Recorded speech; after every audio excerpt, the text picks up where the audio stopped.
Selamat datang kembali. Eh, Anda kan udah berbagi beberapa kutipan menarik ya dari bukunya Rhys Firk, Startup Myths and Models.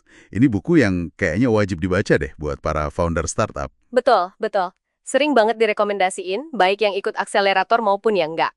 Nah, kali ini kita mau fokus ke satu hal yang mungkin sering kelewat nih di tengah sibuknya bangun bisnis. Motivasi. Apa sih yang sebenarnya ada di balik para pendiri startup itu? Itu dia. Fir kan pengalamannya udah 25 tahun lebih ya. Dia bilang, keselarasan atau malah ya, ketidakselarasan motivasi tim itu bisa jadi penentu hidup matinya startup. Kita coba bongkar yuk. Yang menarik di sini tuh cara Firk memetakan berbagai jenis motivasi pendiri. Jadi nggak cuma sekedar, oh pengen kaya, atau mau bikin produk keren, Lebih dalam lagi ya. atau nilai jangka panjang. Terus ada kreativitas, fokus ke produknya. Hmm, Ada juga dorongan karena teknologi, jadi seneng aja gitu ngulik tantangan teknisnya. Atau soal ketenaran dan respek di industri. oke. Atau ambisi membangun kerajaan bisnis, pengen gede, atau ngalahin kompetitor. Ada juga yang cari kemerdekaan pribadi, nggak mau diatur orang. Sampai yang punya misi tertentu, mungkin sosial atau lainnya. Wah, banyak juga ya ternyata lapisannya. Banget! Makanya Firk menekankan pentingnya kita paham prioritas motivasi ini apa. Nggak cuma buat diri sendiri, tapi ya buat semua anggota tim inti. Biar nggak nabrak gitu ya nanti. Nah, karena ketidakselarasan di sini, kata dia, bisa jadi bom waktu. Bener banget. Di buku itu kan ada contohnya ya. Yang genip itu kan, startup data sosial yang akhirnya dibeli Twitter 175 juta dolar. Iya, genip itu contoh menarik. Salah satu pendirinya, si Eric Marculier itu dia keluar duluan kan? Kenapa tuh? Nah, itu dia. Dia sadar visinya udah beda. Dia nggak terlalu terdorong sama motivasi membangun kerajaan kayak rekan-rekannya yang lain. Dia nggak mau bikin perusahaan jadi segede itu. Oh jadi dia lebih ke motivasi lain mungkin ya? Kemerdekaan atau apa gitu? Bisa jadi, intinya skala ambisinya beda. Dan yang Firk soroti, kejujuran si Markulier ini, walau mungkin awalnya sulit ya, justru menyelamatkan hubungan pribadi mereka. Dan perusahaannya tetap jalan sesuai visi mayoritas. Betul. Ini contoh bagus di mana kesadaran dan komunikasi soal beda motivasi, khususnya skala ambisi, malah berujung positif. Tapi ya, itu kan contoh yang bagus. Seringnya mungkin nggak gitu kan? Ada contoh sebaliknya nggak? Yang jadi pelajaran pahit gitu. Sayangnya ada, dan ini lebih sering terjadi kayaknya. Firuk nyebut kasus kayak Coin Market sama Shift Shopping. Gimana tuh ceritanya? Keduanya itu didirikan sama teman-teman, tapi masalahnya mereka belum pernah kerja bareng di bawah tekanan tinggi. Belum teruji lah. Ah, oke. Jadi pas enak-enak aja oke, pas susah baru kelihatan. Persis. Begitu ada tantangan bisnis beneran, misalnya masalah dana, atau harus pivot produk, jam kerja gila-gilaan. Nah, di situ mulai kelihatan tuh beda motivasi dasarnya, beda ekspektasi kerjanya, toleransi risikonya juga beda. Yang tadinya nggak diobrolin, akhirnya meledak ya. Atau Steve Jobs dan Steve Wozniak. Mereka kan udah temenan lama dan udah keuji sebelum bikin Microsoft dan Apple. Jadi intinya, kenali dulu temanmu dalam susah sebelum bikin bisnis bareng.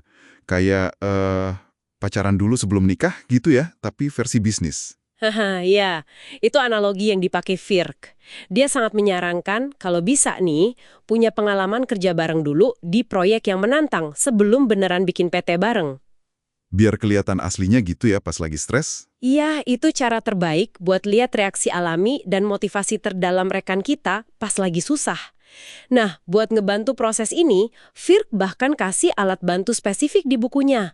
Namanya Startup Tools 1 dan 2. Oke, startup tools. Kedengarannya kayak teknis gitu ya.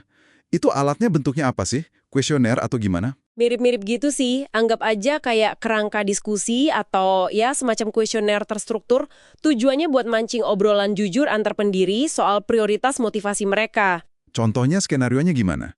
Misalnya, gimana sikap kita kalau ada tawaran akuisisi nih, tapi masih awal, valuasinya lumayan tapi belum maksimal?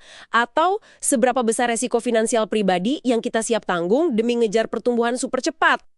Wah, pertanyaan sulit tuh. Banget. Alat ini tuh maksa tim buat ngomongin dan nyamain ekspektasi soal isu-isu pelik kayak gitu sebelum kejadian beneran. Sesuatu yang, kata Firk, jarang banget dilakuin secara sadar sama tim pendiri. Masuk akal banget.